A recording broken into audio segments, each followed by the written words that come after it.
Hello, everyone, and Mr. Bezad. We are Group 29, and we are here to discuss COVID-19, social justice, and the 2020 NFL season. This presentation is going to be presented by Tony Farias, which is my name. I'm Drew Kobayashi. And I'm Brendan Howard. Thank you very much, guys. If you want to just send it to the next slide. So we have an introduction. The COVID-19 cases and deaths are rising around the United States faster than ever before during the pandemic. Now, that is per the COVID CDC data tracker online. And we are here to discuss the NFL season, which the NFL continues to push forward to try to complete a 17-week regular season, including playoffs, which is an expanded maybe 4 to 5 extra weeks. The health and safety of players and personnel is a key ethical issue that we are going to discuss, and it is something that Drew will detail further.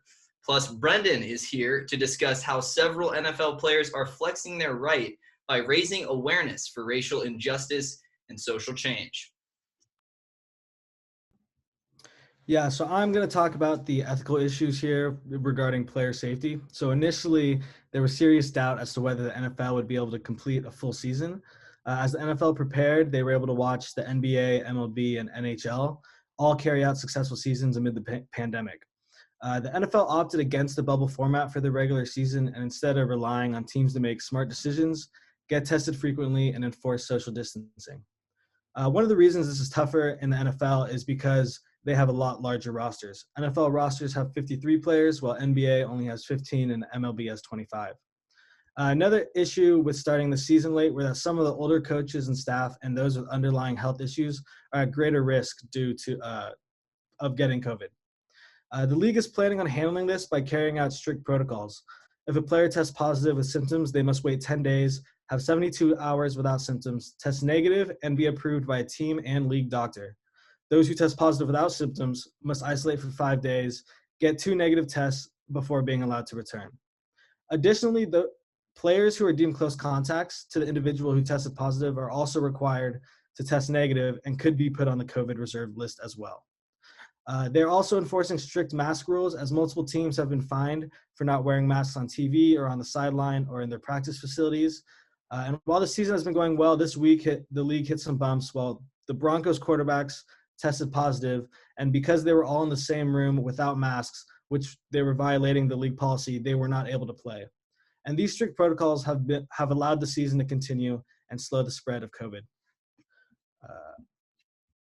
Another way the league is responding to COVID is through social outreach. Carolina Panthers owners David and Nicole Tepper are donating $250,000 to Charlotte's historically Black college to help those experiencing financial hardship due to COVID.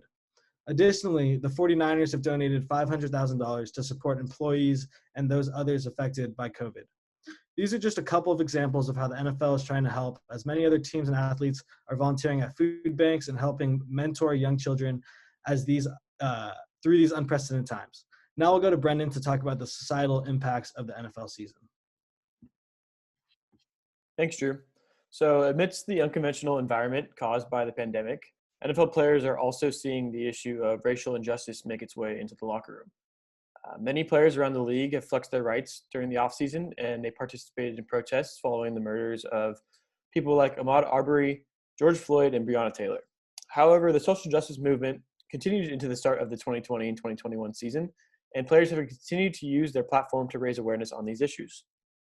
It's impossible to quantify the societal impact that the NFL has made by embracing the movements for change. However, their presence in the fight has been felt by viewers across the world. For example, the 2020 season opener between the Kansas City Chiefs and Houston Texans yielded 22 million viewers. Prior to kickoff, players, coaches, and other staff from both teams displayed their unity in the movement by locking arms at midfield. The decision to do this on the biggest professional sports stage since the Super Bowl was one that was critical to the progression of the racial injustice protests, but also one that came with some scrutiny. Despite the limited stadium capacity in Kansas City due to COVID-19, there was still audible booing from fans during the locking of arms. This is the first of many instances across the league in which players and personnel chose to show their support for the movement before their respective games.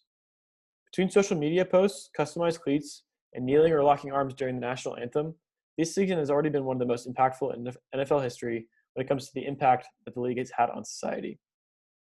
Next slide. The league itself has also embraced the players' decision to engage in raising awareness for social justice. The NFL created a social justice initiative, which includes spending $250 million to make real changes in the community by utilizing the league's owners and former players. The initiative includes the creation of a group titled NFL Players and Team Owners Committee on Social Justice and focuses on 3 pillars: education and economic advancement, police and community relations, and criminal justice reform. In addition, the initiative has assisted multiple teams such as the Eagles, Steelers, Jets, and Browns in passing state criminal justice reform laws.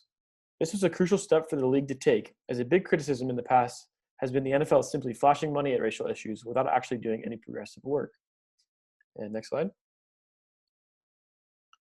Also, similar to how the NFL allowed its players to put social justice messages on the back of their game jerseys, the NFL now allows players to put similar messages on the back of their helmets. Picture below. Players have used this new rule to display names of victims of systemic racism and police brutality, as well as general statements like "end racism" and "it takes all of us." This was a small but powerful move that shows the league's support for the movements and also serves as a reminder and informant for viewers of some lesser-known cases of injustice. Thank you, Brendan. That was very insightful. One thing I want to add as well, each club is extensively testing players and personnel to limit the spread of COVID-19. Now, some current events actually, for example, the Baltimore Ravens and the Pittsburgh Steelers game, originally scheduled for Thanksgiving Day, has now been postponed a 3rd time, which is going to be played tomorrow, December 2nd. And in addition to that, the San Francisco 49ers are dealing with COVID cases as well, as Santa Clara County has now banned contact sports for 3 weeks. So the team, the 49ers, is going to have to move to Arizona, which they have made arrangements for. They're going to be playing in the Arizona Cardinals home stadium. That is also, and actually we also have Wednesday night football. It's like Wednesday afternoon football now. So that hasn't happened since 1948. So a lot of new things happening. COVID-19 is drastically changing the way the NFL is operating on a daily basis, and it is a work in progress. And like they say in show business, the show must go on. And finally, we want to just conclude. Mr. Bezat, you've been a great professor all quarter. We've really enjoyed your presentations. We've been watching you, and we learned a lot for sure. So we thank you for that. And with that, we are going to conclude our presentation today. Thank you very much for your time.